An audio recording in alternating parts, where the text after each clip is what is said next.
అయితే ఈ మధ్య మీరు చూస్తే గవర్నమెంట్ కాళేశ్వరం వాడకుండానే పంట పండింది అని ఒక గోబల్స్ ప్రచారం చేస్తున్నారు కాంగ్రెస్ నాయకులు, ముఖ్యంగా ఉత్తమ్ కుమార్ రెడ్డి, రేవంత్ రెడ్డి పదే పదే గోబల్స్ ప్రచారం చేస్తున్నారు. అది కాళేశ్వరం వాడకుండా కాదు, మనకు ఈసారి మంచి వర్షాలు పడ్డాయి. నార్మల్ రెయిన్ఫాల్ కంటే లాస్ట్ ఇయర్ ఎక్సెస్ రెయిన్ఫాల్ ఉంది తెలంగాణలో.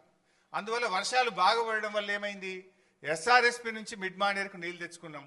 మిడ్ మానేర్లో పంపు చేసి అన్నపూర్ణ, రంగనాయక సాగర్, మల్లన్న సాగర్, కొండపోచమ్మ సాగర్ ఇవన్నీ కూడా నింపినాం ఈసారి. సో అన్నపూర్ణ కింద పంట పండింది, రంగనాయక సాగర్ కింద 1,00,000 ఎకరాల పంట పండింది, మిడ్ మానేర్ కింద 70-80 వేల ఎకరాల పంట పండింది, కొండపోచమ్మ సాగర్ కింద కూడా పంట పండింది. అంటే మరి ఇదంతా కాళేశ్వరంలో భాగం కాదా? వర్షాలు బాగుపడ్డాయి కనుక మనం ఇక్కడ మోటార్ లాంచ్ చేయకుండా డైరెక్ట్ ఎస్ఆర్ఎస్పి నుంచి మిడ్ మానేర్కి వచ్చినాయి. సో మిడ్ మానేర్లో మోటార్లు నడిపినామంటే ఇది కాళేశ్వరంలో అంతర్భాగం.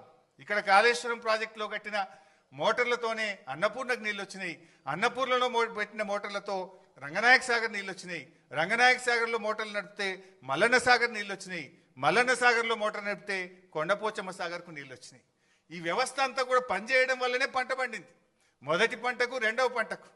ఇక్కడ దుబ్బాక శాసనసభ్యులు ప్రభాకర్ రెడ్డి గారు ఉన్నారు, వారికి మల్లన్న సాగర్ నుంచి దాదాపు వారి నియోజకవర్గంలో కొన్ని వందల చెరువులు, చెక్ డ్యాములు నింపితే అద్భుతమైన పంట పండింది. మెదక్ మాజీ ఎమ్మెల్యే పద్మాదేవేంద్ర రెడ్డి గారు ఉన్నారు, ఇదే మల్లన్న సాగర్ నుంచి రామాయణపేట కెనాల్ ద్వారా నీళ్లు ఇస్తే కొన్ని వేల ఎకరాల్లో దుబ్బాక, మెదక్ నియోజకవర్గంలో పంట పండింది.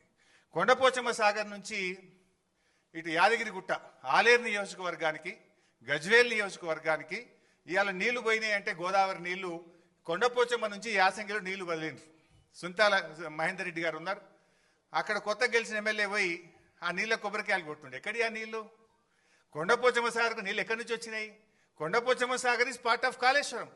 కాళేశ్వరం నీళ్ళు అక్కడికి వచ్చినాయి కనుక అక్కడి నుంచి కెనాల్ ద్వారా ఆలేరు నియోజకవర్గంలో మన యాసంగి పంటకు నీళ్ళు ఇచ్చినాము, సిద్దిపేట నియోజకవర్గానికి నీళ్ళు ఇచ్చినాము, సిరిసిల్ల నియోజకవర్గానికి నీళ్ళు ఇచ్చినాము. అట్లా కొన్ని లక్షల ఎకరాల్లో కాళేశ్వరం ద్వారా మొన్న పంట పండింది. అయితే వీళ్ళేం ప్రచారం చేస్తున్నారు? కాళేశ్వరం వాడకుండానే పంట పండిందనే దుష్ప్రచారం చేస్తున్నారు. ఇవన్నీ కూడా కాళేశ్వరంలో అంతర్భాగం. అయితే ఈసారి మనకు ఎల్లంపల్లిలో మంచి నీళ్ళు వచ్చినాయి కడెం నుంచి. సో ఎల్లంపల్లి మోటార్లు రన్ చేసి ఎల్లంపల్లి ద్వారా కాళేశ్వరం సిస్టమ్ పనిచేసింది, మిడ్మానేర్ ద్వారా కాళేశ్వరం సిస్టమ్ పనిచేసింది. ఈ రెండు సిస్టంలు వాడడం వల్ల ఈసారి బ్రహ్మాండమైనటువంటి పంటలు పండినాయి. వేలాది చెరువులు నింపినాం, వందలాది చెక్ డ్యాములు నింపినాం, నేరుగా కెనాల్స్ ద్వారా కూడా వేలాది ఎకరాలకు, లక్షలాది ఎకరాలకు కాళేశ్వరం ద్వారా ఈసారి నీళ్ళు ఇచ్చినాం.